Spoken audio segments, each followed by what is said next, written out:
সামি আল্লাহু লিমান হামিদা, সামি আল্লাহু লিমান হামিদা। সামি আল্লাহ, আল্লাহ তার কথা শোনেন, লিমান হামিদা, যে তার প্রশংসা করে, মানে যে আল্লাহর প্রশংসা করে আল্লাহ তার কথা শোনেন। আমরা শব্দ বানিয়েছি সামি আল্লাহ হুলিমান হামিদা। তো হুলিমান হামিদা কি শব্দ? হুলিমান হামিদা বলে কোন শব্দ আছে?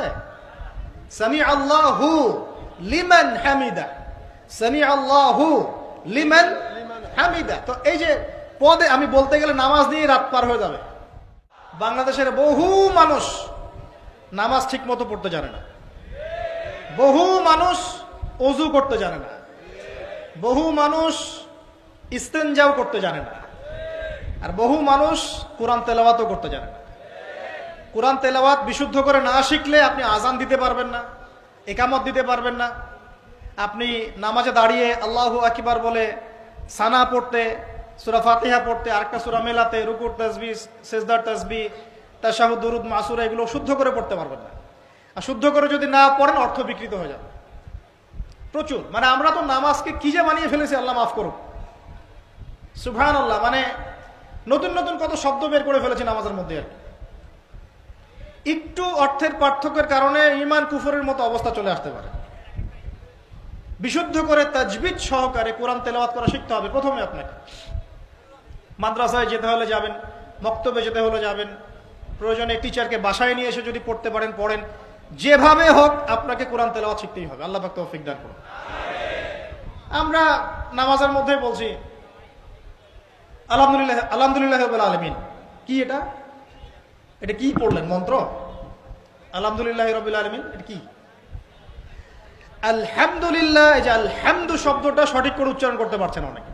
আলহামদু মানে সমস্ত প্রশংসা আল্লাহর জন্য। আলহামদুলিল্লাহ সমস্ত প্রশংসা। আলহামদুলিল্লাহ কি?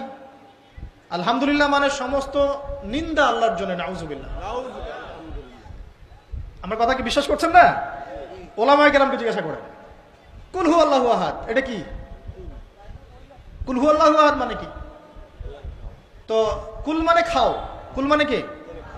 কুল হু আল্লাহু আহাদ, বলুন তিনি আল্লাহ এক। শব্দের অর্থ আছে তো?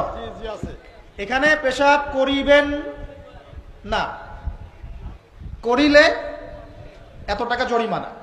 আর কমাটা যদি না এর পরে নিয়ে বসাই তাহলে এখানে পেশাব করিবেন না, করিলে। আপনারা কি মনে করেন যে আরবির এরকম সিকোয়েন্স নাই? বলছে কুলহু সূরা, সূরাটার নাম কি কুলহু? কুলহু বলে কোনো শব্দ আছে? কুল একটা শব্দ, হুয়া আলাদা শব্দ। কুল হুয়া আল্লাহু আহাদ, কুল হুয়াল্লাহু আহাদ। এই তো আমরা কত ভুল করি পদে পদে। সামি আল্লাহু লিমান হামিদা। তো সামি আল্লাহু লিমান হামিদা। তো এই যে পদে আমি বলতে গেলে নামাজ দিয়ে রাত পার হয়ে যাবে। পদে পদে পদে পদে আল্লাহু আকবার শব্দটা আল্লাহু আকবার, আল্লাহু আকবার বানিয়ে দেয়। আকবার, আকবার মানে কি? অনেকের আজান শুনে মনে হয় যে গিয়ে একটা পিটন লাগাই দিয়ে, একামত শুনলে মনে হয় যে একটা পিটন লাগাই দিয়ে। কাতকা মাতিস সালা, কাতকা মাতিস সালা, এটা আবার কি? এগুলো কি? মানে এই যে এগুলো কেন হচ্ছে জানেন? একটাই কারণে, কারণ বিশুদ্ধ করে আমরা কুরআনুল কারীম তেলাওয়াত করা শিখছি না। তো দিন কায়েম করবে, দাওয়াতের কাজ, মেহনত, জিহাদ, একামতে দিন, কত বড় বড় কথা। আজ বেসিক এই কোরআন তেলাওয়াত করা শেখার নাম নাই। আমরা ইয়াংদের মধ্যে একটা সমস্যা দেখছি এখন, ফ্যান্টাসি। ফ্যান্টাসি ফ্যান্টাসি মানে আগে হয়তো মানে বিপথে ছিল, হেদায়েত পেয়েছে, ইসলামের দিকে এসেছে। এখন অনেক বড় বড় স্বপ্ন, মাশাআল্লাহ। স্বপ্ন দেখা ভালো, বড় বড় স্বপ্ন, বড় বড় ইচ্ছা। অনলাইনে বসে গরম করে ফেলছে একদম। ফেসবুক গরম, ইউটিউব গরম, হ্যাঁ, ব্লগ দিয়ে ভর্তি গরম। কিন্তু বেসিক যে কোরআন তেলাওয়াতটা করা শিখবে সেটা ঠিক নাই। 3 মাস কোরআনটা তেলাওয়াত করা শিখবে একজন আলেমের কাছে নাই।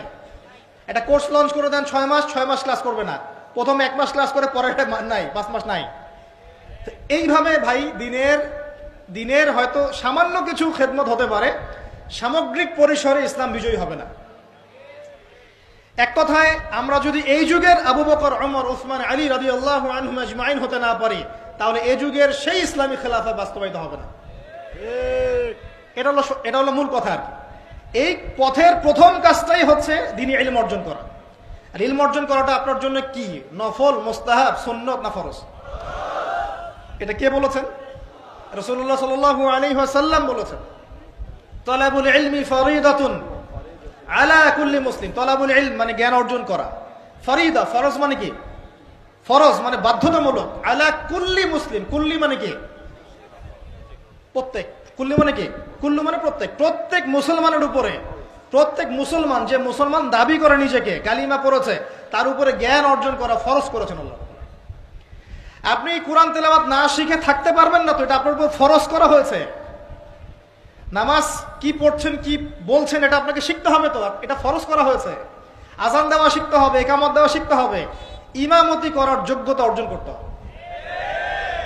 এই মালয়েশিয়ার একটা ভালো জিনিস দেখলাম যে ওখানে প্রাইমারি লেভেল থেকে, মানে স্কুল লেভেল থেকেই এই মাদ্রাসা এবং মানে জেনারেল এটা আলাদা করে করে কোনো প্যাটার্ন করা নাই, এটা একসাথেই প্যাটার্নটা করে দেয়া। মানে আপনি স্কুলে ভর্তি হলে, স্থানীয় স্কুলে বা কলেজে যেভাবে তারা সিস্টেম করেছে, ইসলামের বুনিয়াদী শিক্ষাটা বাধ্যতামূলক শিখতে হবে। যে কেউ, তাদের সিভিলিয়ানদের মধ্যে যে কেউ ইমামতি করতে পারে। মাশাআল্লাহ, এটা আমাদের করা উচিত ছিল না? আমরা কি মুসলিম প্রধান দেশের অধিবাসী না?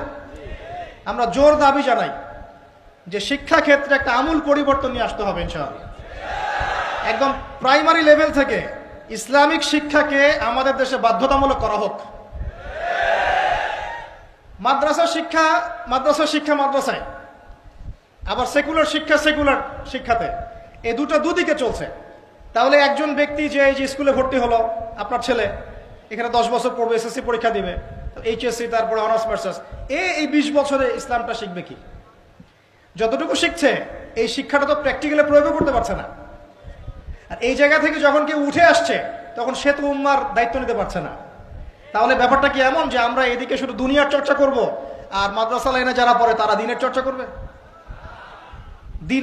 দিন চর্চা করার, দিন পালন করার, প্রচার প্রসারের আমাদের কোনো অধিকার নাই? তাহলে এই শিক্ষাটা অর্জন করলে কি আমরা কি সবাই কি খারাপ হয়ে যাব? আমরা ইসলামিক শিক্ষা শুরু থেকে দেওয়ার চেষ্টা করি বাচ্চাদেরকে, প্রাইমারি লেভেল থেকে, আমাদের বাচ্চারা কি নষ্ট হয়ে যাবে? এই জিনিসটা আল্লাহ পাক আমাদের সমস্ত ঊর্ধ্বতন কর্তৃপক্ষদেরকে বোঝার তৌফিক দান করেন। আল্লাহ পাক আমাদের ঊর্ধ্বতন কর্তৃপক্ষদেরকে এই বিষয়টা বোঝার তৌফিক দান করেন যে ইসলামী শিক্ষায় কল্যাণ ছাড়া অকল্যাণ কিছু নাই। এখানে যদি অন্য ধর্মাবলম্বী কেউ থাকেন, সে তার ধর্ম চর্চা করবে, কোনো সমস্যা? আমরা আমাদের ধর্ম শিখবো ইনশাআল্লাহ। তো এই জিনিসটা আমাদের বুনিয়াদী শিক্ষা। এখন যদি আপনি না পারেন, এখন আপনার কাছে ওই পাওয়ার নাই, ক্ষমতা নাই, ইমপ্লিমেন্টের সুযোগ নাই, তাহলে কি করবেন? তাহলে এখন যে আপনি 20 বছর পড়াশোনা করে ফেলেছেন জেনারেল লাইনে, এখন কি করবেন? এখন আপনার জন্য কিছু অপশন খোলা আছে। এক, স্থানীয় বরেণ্য ওলামায়ে কেরাম যারা আছেন তাদের সাথে পরামর্শ করে সিলেবাস তৈরি করে নিয়ে পড়াশোনা করুন, এটা একটা অপশন। 2, আপনারা কিছু দিনই ভাই ব্যাচ করে করে ওলামায়ে কেরামের কাছে গিয়ে একটা একটা করে কিতাব শেষ করেন। 2, 3, অনলাইনে কিছু কোর্সেস চলছে, এই কোর্সেসগুলো করতে পারেন, কাজে দিতে পারে। তবে অনলাইনে কোর্স অফলাইনের মতো হয় না। অফলাইনে ওস্তাদদের সামনে বসে যে পড়াশোনা, এটা অনলাইনে পাবেন না আপনি, ঠিক আছে? অথবা আপনার যদি সুযোগ থাকে তাহলে প্যাটার্ন চেঞ্জ করে এই প্যাটার্নে যেতে হবে। এগুলো ছাড়া তো আপনার সামনে কোনো অপশন খোলা নাই। আরেকটা অপশন হতে পারে যে আমরা যদি মাদ্রাসাগুলোতে এবং আমাদের শিক্ষা প্রতিষ্ঠানগুলোতে জেনারেলদের জন্য আরবির কোর্স আর মাদ্রাসা শিক্ষার্থীদের জন্য জেনারেল কোর্স রাখি, তাহলে উভয়ে শিক্ষিত হতে পারবেন। মনে করেন এই ভাই মাদ্রাসায় পড়েছেন, মাশাআল্লাহ, তিনি মাদ্রাসার সব জ্ঞানই রাখেন আলহামদুলিল্লাহ, কিন্তু সায়েন্স, ইংরেজি, mathematics, science and technology, ICT এগুলোর জ্ঞান তার নাই, মনে করেন নাই, বা থাকলেও খুব সামান্য। এই সামান্যটা দিয়ে তিনি বিশ্বকে ডিল করতে পারছেন না, বিশ্বের চ্যালেঞ্জ মোকাবেলা করতে পারছেন না। তাহলে এই ভাই যদি 6 মাস 1 বছরের এই কোর্সগুলো করতে পারে, জেনারেল ডিপ্লোমা কোর্স, তাহলে তিনি উপকৃত হবেন কিনা? তাহলে তার জন্যই রাস্তা। আর এক ভাই মনে করেন যে ইউনিভার্সিটি শেষ করেছেন, 20 বছর পড়াশোনা করে ফেলেছেন, কিন্তু তিনি 20টা সূরা শিখতে পারেন নাই, নামাজ শিখতে পারেন নাই, ওযু শিখতে পারেন নাই। এখন এই ভাইকে কি করবেন? এই ভাইকে ইসলামিক কিছু ডিপ্লোমা কোর্সের আওতায় আনতে হবে।